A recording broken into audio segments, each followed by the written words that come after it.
कला चर्चा के साथ कला मेले में हैं और कला मेले के अंदर स्टॉल संख्या 12 और 13 में कला चर्चा ने भी अपने कलाकारों की कुछ कलाकृतियों को प्रस्तुत किया है। इसमें आप देखें यहाँ पर स्टॉल संख्या 12 में ये कलाकृतियाँ हैं जो शुरू करती है यहाँ से पूनम दिगरवाल जो टोंक से हैं, मीनाक्षी शर्मा ये जयपुर से ही हैं, ये डॉक्टर चिकन कुमार सोनी जी हैं, ये उनका फोटोग्राफी वर्क है बहुत ही एक्सीलेंट लेवल का, जिसमें इन्होंने अपने ग्रामीण जीवन को दिखाने का प्रयास किया है।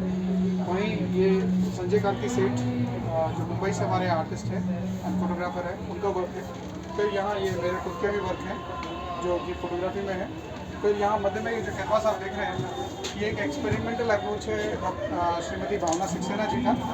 भावना जी जो है हमारे कला चर्चा ट्रस्ट की सचिव भी हैं और बहुत अच्छा रचनात्मक काम कर रही हैं। फिर वहीं अगर आप यहाँ देखें आगे बढ़े तो ये भी वर्क में रही हैं।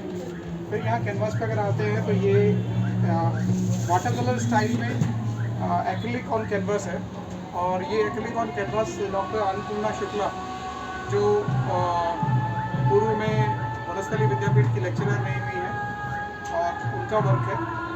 यही साथ ही जो हमारा कलामंदन कैंप हुआ था उस दौरान वडोदरा से आर्टिस्ट हैं पीनल पांचाल, ये उनका वर्क है जो कि उन्होंने लाइव वहाँ सुदोंग सिक्किम में बनाया था। फिर ये जो फोटोग्राफ्स का जो सेट आप देख रहे हैं ये संजय कांति सेठ है, मुंबई से हमारे आर्टिस्ट हैं जो कि बहुत अच्छा फोटोग्राफी एक्सपेरिमेंटल वर्क कर रहे हैं। यहाँ ये वर्क है पूनम दिगरवाल जो टोंक से हमारी कलाकार है। ये आप देखेंगे ये वर्क उन्होंने ग्रेफाइट और चारकोल के साथ मिक्स करके बनाया है।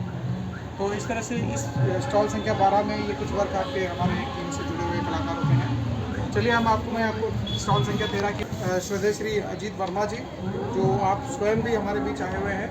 सर आपका स्वागत है सर, वेलकम। आप वडोदरा से हमारे बीच आए हुए हैं और ये जो नीचे की दूसरी पेंटिंग आप देख रहे हैं ये डॉक्टर चंद्रशेखर काले जो उज्जैन से हमारे साथ जुड़े हुए हैं और बहुत ही उत्कृष्ट कलाकारों की श्रेणी में हम गिने जाते हैं। फिर आप देखें तो ये हमारे आदरणीय डॉक्टर भारत भूषण जी का वर्क है जो गोरखपुर से हमारे साथ जुड़े हुए हैं और यहाँ जयपुर से हमारे कलाकार मित्र श्री सतवीर सिंह भास्कर ये उनकी कलाकृति है। वहीं ये नेहल पांचाल जो कि वडोदरा से हमारे साथ जुड़ी हुई है उनका वर्क है। ये रुचि दीक्षित अग्रवाल जो जयपुर से हमारे साथ कलाकार हैं उनका वर्क है। वहीं उदयपुर से वरिष्ठ कलाकार और कला समीक्षक श्री चेतन औद्योची जी का ये कलाकृति आप देख रहे हैं जिसमें उन्होंने अपनी टेक्सचरल अप्रोच के साथ वर्क डिस्प्ले किया है। वहीं साथ में हमारे सीनियर आर्टिस्ट श्री वीर नारायण आ रहे हैं जो हमारे बीच में इस समय हैं। वीर नारायण जी स्वागत है सर आपका। वीर नारायण जी लघु चित्रण के बहुत निष्णात कलाकार हैं। आपने लघु चित्रण कला को लेकर के बहुत ही अच्छे अभिनव प्रयोग किए हैं जो आपको इनकी कलाकृतियों में देखने को मिलेगा।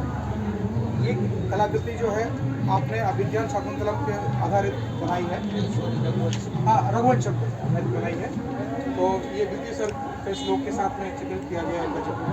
वहीं आप ये जो ऊपर जो वर्क देख रहे हैं सिरामिक के साथ में ये हमारे आदरणीय अजीत वर्मा जी का वर्क है जो इस समय करंट वर्क इनका जो चल रहा है सिरामिक में। और क्योंकि सिरामिक को लेकर के जनरली कॉन्सेप्ट ये होता है कि ये मल्टीपल कॉपीज़ में तैयार हुआ होगा, लेकिन नहीं, ये वर्क अपने आप में इंडिविजुअल है एंड स्पेशल है। और ये वर्क पर्टिकुलरली सिरामिक्स में सर ने तैयार किया है और इस मीडियम में ये अभी एक्सपेरिमेंट अप्रोच के साथ काम कर रहे हैं। फिर आगे बढ़े तो हमारे सुरेंद्र सिंह ये देहरादून से आर्टिस्ट हैं, देहरादून उत्तराखंड से, उनका वर्क है। वही ये भावना सक्सेना जी जो कि फर्म में हमारी कलाकार हैं और बहुत अच्छा उम्दा काम कर रही हैं। साथ में युवा कलाकार अभी राजस्थान यूनिवर्सिटी से एमएफए कर रही हैं जयश्री शर्मा, ये उनका वर्क है। यहाँ फिर हमारे साथी हैं श्री तुलसी राम योगी जिन्होंने अपने गुरुजी को डेडिकेट करते हुए कैनवास तैयार किया। गुरुजी हमारे गुरुजी हैं सुरेंद्र पाल जोशी जी, उनका वर्क है। फिर यही देवास से हमारे साथ हैं मनोज पवार, ये इनका एक वर्क है जो डिस्प्लेड है। फिर साथ ही हमारे श्री वीर नारायण जी आर्य का भी एक और कैनवास पर डिस्प्लेड है शाकुंतलम पर। इसको प्लीज़, हाँ मैं आग्रह करूँगा वीर नारायण सर से कि प्लीज़ इसका थोड़ा सा एक्सप्लेनेशन करें। Veer Narayan ji please. Thank you ji sir. Shakuntalam लिया गया कालिदास अवार्ड के लिए सिलेक्टेड पेंटिंग पिछली, तो इसमें इसका जो टाइटल है वो है शकुंतला की विदाई। तो तो इनके जो पिताजी कंडू ऋषि का एक ड्रीम था कि हमारी बेटी की विदाई हो, उस समय वातावरण कैसा हो। तो उन्होंने सोचा कि लंबे और छायादार घने पेड़ हों ताकि सूरज का ताप हमारी बेटी को प्रभावित ना कर सके। और तालाबों से घिरा हुआ तालाब कमलों से घिरा हुआ चारों तरफ हो। और जैसे ही बेटी ने विदाई के लिए एक कदम आगे बढ़ाया तो अचानक उसके मुंह से ये निकलता है कि ये हमारे वस्त्रों को कौन खींच रहा है। तो इनके पिताजी बोलते हैं कि बेटी ये वही हिरण का बच्चा है जिसके बचपन में माँ बाप ख़त्म हो गए थे, तो और तुमने बड़े लाड़ प्यार से इसको पाला था। और सेकंड जो श्लोक था इसका कि पेड़ों से लताएं, पीले पत्ते ऐसे गिर रहे थे जैसे मानो इनकी विदाई के उपलक्ष्य में पूरी कायनात रो रही हो। ये इसका थैंक यू वीरनारायण सर। अब मैं आगे बढ़ा जाता हूँ थोड़ा सा और भी, क्योंकि ये इनिशिएटिव भी वीरनारायण जी के सहयोग से ही कला के साथ उसको व्यावसायिक स्वरूप के रूप में आगे बढ़ाने का भी अपना योगदान कर रहा है। और इसमें श्री वीरनारायण जी का पूरा परिवार, इनकी तीनों बेटियाँ और आप खुद ये काम लाइवली बना करके आपके सामने प्रस्तुत किए जा रहे हैं। ये कुछ इयररिंग्स हैं, कुछ मर्चेंडाइज हैं, कुछ की चेन्स हैं जो कि बहुत ही देखने लायक हैं और बहुत अद्भुत हैं। और मैं कहूँगा कि ये ज़रूर आपको देखने के कानों में जचेंगे, यानी कि आप उन्हें कह सकते हैं जिनके कान में होंगे। तो आप